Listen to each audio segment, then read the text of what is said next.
À l'occasion de nos 20 ans, on a décidé de faire les choses bien et d'offrir pas moins de 20 setups complets comprenant une tour et tous les périphériques.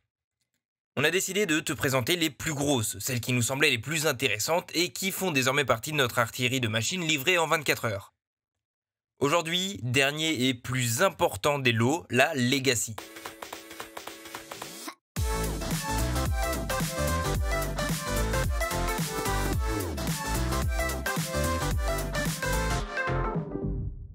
Pas de marque spécifique pour cette machine de guerre, puisqu'on a simplement associé tous les titans de chaque catégorie de composants, à commencer par un Core i9 9900K de chez Intel. Ce mastodonte, cadencé à 3,6 GHz de base, est capable de monter à 4,8 GHz sur tous les cœurs et jusqu'à 5 GHz sur deux de ses cœurs quand il passe en boost. Quand on dit tous ces cœurs, ce sont 8 cœurs physiques et 16 cœurs logiques dont on parle, rien que ça. On l'a posé sur une Maximus 11 Formula de chez Asus, l'une des plus grosses cartes mères qui soit. Avec 12 pins pour le CPU, un waterblock intégré au dissipateur des VRM si on veut faire un water cooling custom et surtout des LED partout, cette carte mère a de quoi faire chavirer nos cœurs de Jackie. Pour refroidir le 9900K efficacement tout en restant dans l'optique Jackie RGB, on est parti sur un Kraken X72, la version 360 mm du water cooling de NZXT. Ok, il est très puissant, mais ça c'est une affaire entendue. Les Kraken font partie des refroidissements les plus efficaces du marché, et en version 360 mm, la question ne se pose même pas. Par contre, il a surtout une pompe qui sort du lot grâce à son effet miroir infini, dont on t'avait déjà parlé lors de notre présentation du Kraken X62. Niveau RAM, quid de 32 Go de Predator RGB compatible avec Asus Aura.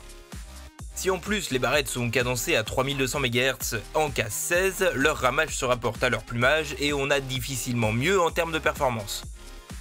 La carte graphique n'est pas en reste puisqu'il s'agit d'une 2080 Ti, la Strix OC d'Asus. Vu la bête, si on la couple à ton 9900K et à tes 32 Go de RAM, tu pourras faire ce que tu veux à ta machine sans qu'elle ne bronche. Le stockage est clairement au niveau également puisqu'on a posé l'un des NVMe de 1TB les plus performants, le 970 Evo Plus de Samsung.